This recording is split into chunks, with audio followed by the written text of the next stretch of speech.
Here's something that'll mess with your head. There's a stone monument sitting in a Canadian field right now that is older than the pyramids of Egypt. 5,000 years old, and almost nobody on Earth has heard of it. Canada is supposed to be a young country, right? Wrong. Dead wrong. Because scattered across this land are structures that make no sense. Walls in the forest that nobody remembers building. Tools frozen in ice for 9,000 years. A Viking settlement that proves Europeans arrived 500 years before Columbus. A fact historians called a fairy tale, until they dug it up. Some of these sites broke the careers of the scientists who found them. Others are guarded secrets, sacred for thousands of years. And the strangest one? It quietly rewrote the history of an entire continent.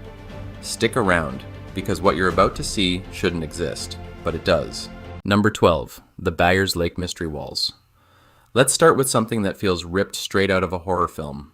Just outside Halifax, a few minutes from a busy shopping district full of big box stores, you walk into a patch of quiet forest, and there they are. Stone walls, thick, deliberate, stacked by human hands.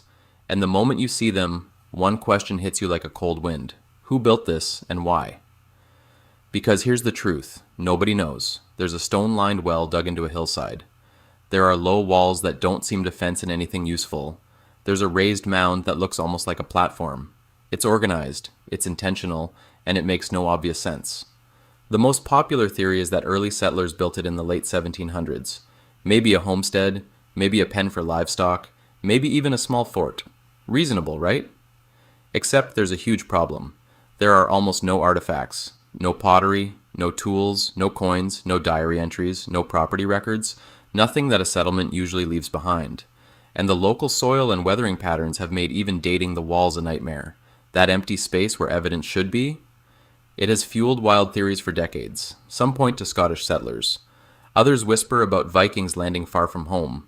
A few go further into territory serious historians won't touch.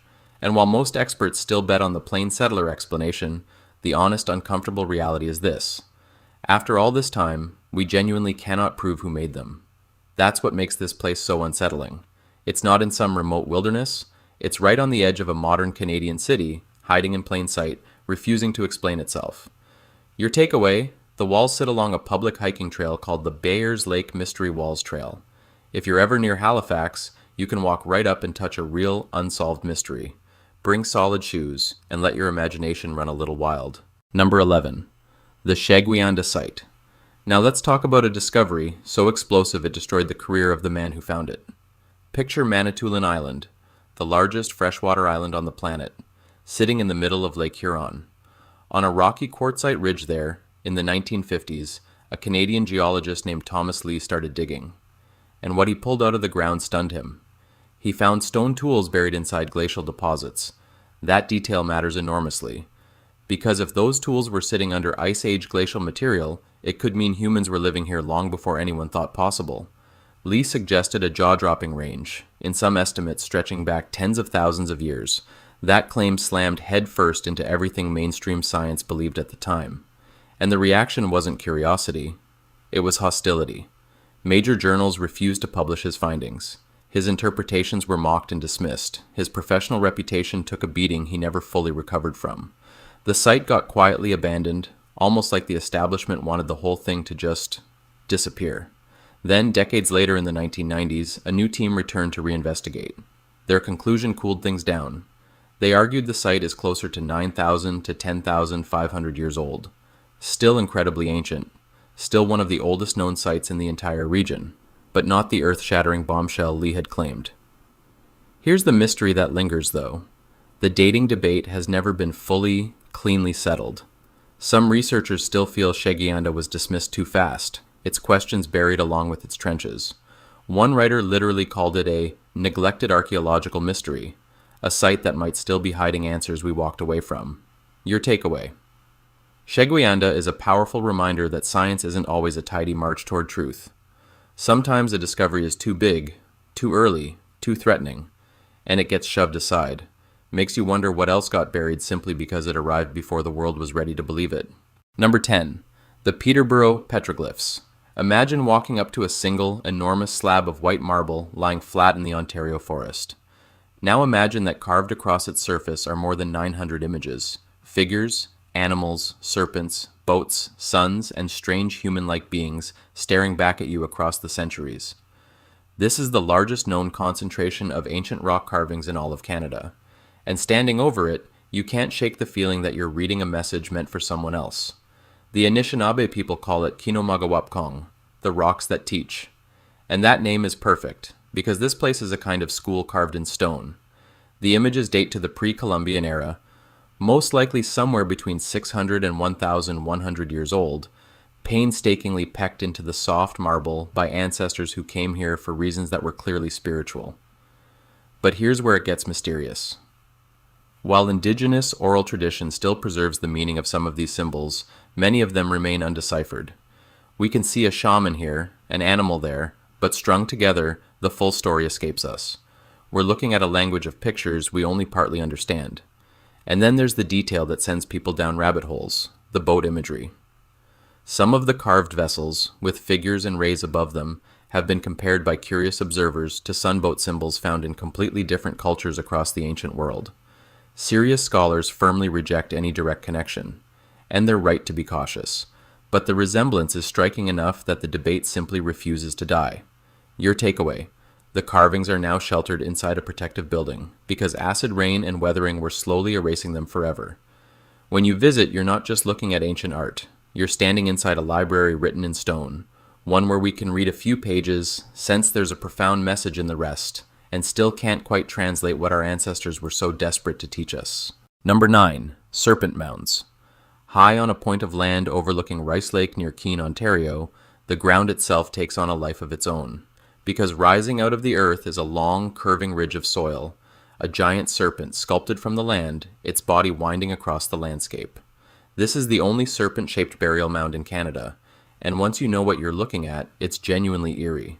It was built roughly 2,000 years ago by the Point Peninsula people, who shaped the earth into this snake and used it, along with several smaller oval mounds, as a sacred burial site. Standing there, you're standing on a grave carefully designed in the form of a creature that clearly meant something powerful to its builders. But here's the puzzle that experts keep circling back to. Serpent effigy mounds are common far to the south, in the American Midwest. Think of famous examples down in Ohio. Yet this one, up on the shores of an Ontario lake, is the northernmost of its kind. So the question practically screams itself. How did the idea of a serpent mound travel all the way up here? Did people migrate? Did they trade beliefs across vast distances? What did the serpent even mean to a community this far north? The excavations only deepened the intrigue. Inside, archaeologists discovered burials alongside exotic trade goods, materials that had clearly traveled from far-off regions. That's a huge clue. It suggests these people weren't isolated at all, but were plugged into a sprawling network of trade and shared ideas that crisscrossed the continent thousands of years ago. Your takeaway: if you've always pictured ancient communities as small, cut-off groups who never saw beyond their own valley, this mound quietly proves you wrong. Long before highways, before written records, ideas and goods and beliefs were flowing across North America, and someone carried the serpent all the way to Rice Lake. Number 8. Writing on stone. Now we head west into the Badlands of southern Alberta, where the landscape itself looks like another planet. Wind-carved sandstone pillars called hoodoos rise up in twisted, dramatic shapes, forming a kind of natural cathedral.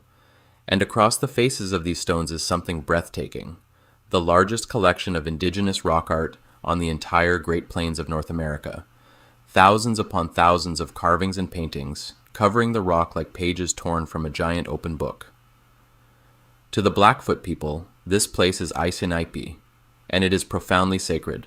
They understand it as a place where the spirit world and the physical world meet, a threshold, a doorway. Some of the images here stretch back thousands of years, layered on top of one another by generation after generation of people who felt this ground was special. Here's where the mystery creeps in. Many of the figures show battles, mysterious beings, and shield-bearing warriors. Scenes so specific, they clearly meant something urgent. But archaeologists often can't tie them to known historical events. Who are these warriors? What conflict is being recorded? Some carvings seem to depict things that don't match any documented moment we can point to. And according to Blackfoot elders, certain images weren't just records of the past at all. They were understood as messages, some intended for the future. That's the haunting part. Western researchers can carefully date the rock, they can map every panel, but they often cannot translate the meaning, because the meaning lives in a spiritual and cultural knowledge that the stone alone won't surrender. We're staring at deliberate communication and only catching fragments of it. Your takeaway: writing on stone is now a UNESCO World Heritage Site, protected for the world. If you go, time your visit for golden hour, when the low sun rakes across the sandstone. In that light, the carvings seem to lift right out of the rock, and for a moment, the ancient messages feel almost close enough to read. Number 7, Majorville Cairn. Get ready, because this next one genuinely rivals Stonehenge, and I'd bet almost nobody you know has ever heard its name. Out on the wide open Alberta prairie, far from any city, sits a massive pile of stones with spokes radiating outward across the grass, like the rim and rays of a giant wheel laid flat on the earth. This is the Majorville Cairn and Medicine Wheel, known to the Blackfoot as Áísínai'pi, and when you hear how old it is, it stops you cold. Careful dating, done by studying the layers of artifacts stacked up inside the central cairn, places its origins at around 3,200 BCE. That's over 5,000 years old. Let that sink in. This monument is older than Stonehenge. It's roughly as old as the Great Pyramids of Egypt. And unlike so many ancient sites that were built, abandoned, and forgotten, this one was used continuously as a sacred place for about 4,500 years. People kept returning, kept adding stones, kept honoring it, generation after generation, for millennia. So what was it for? That's the mystery that keeps researchers up at night. The leading theory points to the sky. Many believe the medicine wheel functioned as a kind of astronomical marker, aligning with the solstices, tracking the turning of the seasons, perhaps even mapping certain stars. It may have been a calendar, a ceremonial center, a spiritual compass, or all of those at once. But the exact purpose, and the reason so many generations felt compelled to keep building on it, remains genuinely debated. Your takeaway: we're trained to think ancient monument means Egypt, Greece, or the British countryside. But one of the oldest religious sites on the entire planet isn't overseas at all. It's sitting quietly in the Alberta grass, largely unvisited, still keeping its secrets under the enormous prairie sky. Sometimes the most extraordinary things are the ones hiding closest to home. Number 6. Cluny Fortified Village. Here's a site that broke a rule everyone thought was unbreakable. For generations, the peoples of the Great Plains were largely mobile, following the great bison herds across the grasslands, moving with the seasons, not tying themselves down. So when archaeologists uncovered a genuine fortified village, complete with defensive ditches and a wooden palisade, dug into the north bank of the Bow River, it made no sense at all. This was no temporary hunting camp. Someone dug a curved trench, set wooden posts standing upright along it, and used an old river channel as a natural barrier on one side. In other words, someone built walls and dug in, as if bracing for a fight. And it was built surprisingly recently in the grand scheme of things, around the year 1740. So here's the mystery that experts still wrestle with.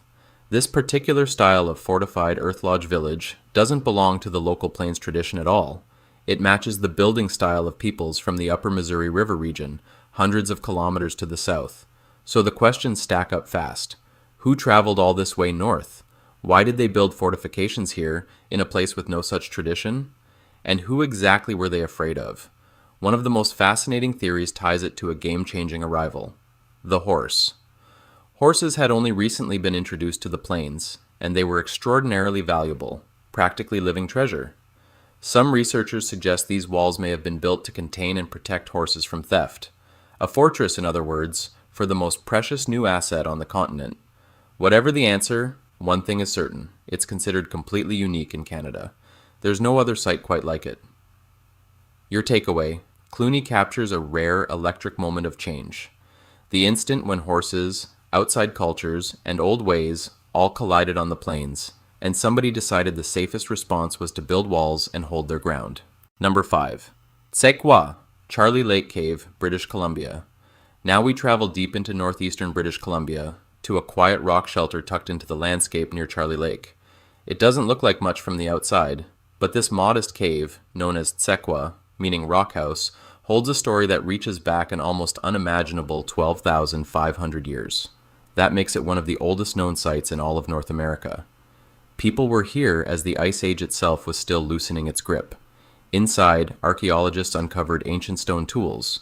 the everyday gear of some of the very first people to live on this continent, but it was another discovery that turned this cave from an archaeology site into something haunting and sacred: the remains of a deliberately buried raven. That single detail changes everything. This wasn't an animal that simply died in the cave. It was intentionally, carefully buried. And the raven holds deep spiritual significance for the Dane'sa people, whose ancestors have used this exact place for over 12,000 years. So the mystery blooms. Why was a raven ritually buried here so incredibly early? What did these first inhabitants believe? What ceremony, what story, what worldview led someone to lay a raven to rest in this rock shelter at the dawn of human presence in the Americas? We can't fully answer that, but the very existence of that burial tells us something profound: that these earliest peoples already had a rich spiritual life, complete with symbolism and ritual, thousands of years before any written history could record it. We're glimpsing the soul of the first Canadians, and only through the smallest of windows. Your takeaway: Tsekwa is now protected and cared for by the Dane'sa themselves through their own heritage society. It's a moving example of a community reclaiming and stewarding its own ancient story, not as a relic studied by outsiders, but as a living, sacred place that belongs to the descendants of the people who buried that raven so long ago. Number 4. The Yukon ice patches. This next one is a genuine race against time, and it's happening right now. High up in the mountains of the southern Yukon, patches of ancient ice have been quietly holding their breath for thousands of years. Some of this ice is more than 9,000 years old, and as it melts, it's doing something extraordinary. It's handing us treasures that should have rotted away millennia ago. For thousands of years, hunters climbed to these ice patches because caribou gathered on them to escape summer heat and insects. And every so often, a hunter would lose a weapon in the ice. Snow buried it, the ice sealed it, and there it stayed, perfectly frozen, for age after age. Now, as the patches shrink, they're releasing that lost gear back into the light. We're talking wooden throwing darts, arrows, and hunting tools, some dating back more than 9,000 years. Over 200 artifacts and thousands of animal remains have already emerged. Think about how rare that is. Normally, wood and other organic materials decay and vanish. All that usually survives is stone. But the ice preserved the whole toolkit, giving us a stunningly complete picture of how ancient peoples actually lived and hunted. And here's the bittersweet mystery at the heart of it all. We are only finding these things because of climate change. The very warming that's erasing the ice is what's revealing its secrets. But there's a cruel catch. Once these artifacts thaw and hit the open air, they begin to decay almost immediately. It's a window that's opening and slamming shut at the same time. Whatever we don't reach in time is simply lost forever. Your takeaway: this is archaeology with an expiry date. Every dart, every arrow melting out of that ice is a message from the deep past that we may only get to read once, before it crumbles away and takes its story with it. And the clock is ticking faster every summer. Number 3. The Arctic Stone People, 3. You've almost certainly seen an Inuksuk, those iconic figures made of stacked stones, sometimes shaped like a person with outstretched arms. They're a beloved symbol of the North. And across the vast Canadian Arctic, there are thousands of them. Most had clear, practical jobs, marking safe trails across featureless tundra, showing where food was cached, or standing in lines to funnel caribou toward waiting hunters. Nothing mysterious about that. But not all of them fit the pattern, and that's where things get strange.